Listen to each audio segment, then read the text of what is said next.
മൂവാറ്റുപുഴയിലെ ആൾക്കൂട്ട കൊലപാതക കേസിൽ പ്രതികളെ കസ്റ്റഡിയിൽ വാങ്ങി വിശദമായി ചോദ്യം ചെയ്യാൻ അന്വേഷണ സംഘം 2 ദിവസത്തെ കസ്റ്റഡി ആവശ്യപ്പെട്ട് പോലീസ് ഇന്ന് അപേക്ഷ നൽകും. കേസിലെ 10 പ്രതികളും നിലവിൽ റിമാൻഡിലാണ്. വിനീത വിജി കൊച്ചിയിൽ നിന്ന് ചേരുന്നു. വിനീത, ഏറ്റവും പുതിയ അപ്ഡേറ്റ്സ് എന്താണ്? പ്രവിത, ഈ കേസുമായി ബന്ധപ്പെട്ട നിലവിൽ 10 പേരെയാണ് പ്രദേശത്തുള്ള 10 പേരെയാണ് പോലീസ് അറസ്റ്റ് ചെയ്തിരുന്നത്. അവർ 10 പേരും ഇപ്പോൾ റിമാൻഡിലാണുള്ളത്. ഈ പ്രതികളെ വളരെ വിശദമായി കസ്റ്റഡിയിൽ വാങ്ങി ചോദ്യം ചെയ്യേണ്ടതുണ്ടെന്നാണ് പോലീസ് പറയുന്നത്. ഇതിനായി 2 ദിവസത്തെ കസ്റ്റഡി അപേക്ഷ നൽകാൻ ഒരുങ്ങുകയാണ് അന്വേഷണ സംഘം. ഈ കേസിൽ കൂടുതൽ പ്രതികൾ ഉൾപ്പെട്ടിട്ടുള്ളത് ഉൾപ്പെടെയുള്ള കാര്യങ്ങളും അന്വേഷണ സംഘം പരിശോധിക്കുന്നുണ്ട്. ഒപ്പം തന്നെ ഈ പ്രതികളുടെ മൊബൈൽ ഫോണിൽ നിന്നുൾപ്പെടെ ഇവർ ഇതര സംസ്ഥാന തൊഴിലാളിയെ മർദ്ദിക്കുന്നതും ഒപ്പം തന്നെ കെട്ടിയിടുന്നതും സംബന്ധിച്ചുകൊണ്ടുള്ള ദൃശ്യങ്ങളും പോലീസിന് ലഭ്യമായി.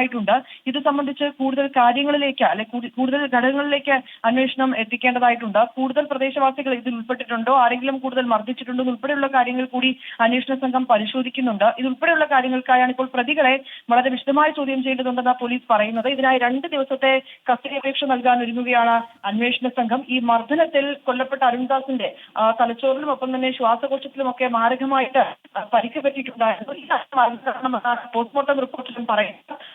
കൂടുതൽ ദൃശ്യങ്ങൾ കൂടി ഇവർ മൊബൈൽ ഫോണിൽ നിന്നൊക്കെ പ്രതികൾ ഡിലീറ്റ് ചെയ്ത കൂടുതൽ ദൃശ്യങ്ങൾ കൂടി ലഭ്യമായിട്ടുമുണ്ട്. ശരി, വിനീത വിജിയാണ് വിവരങ്ങൾ നൽകിയത്.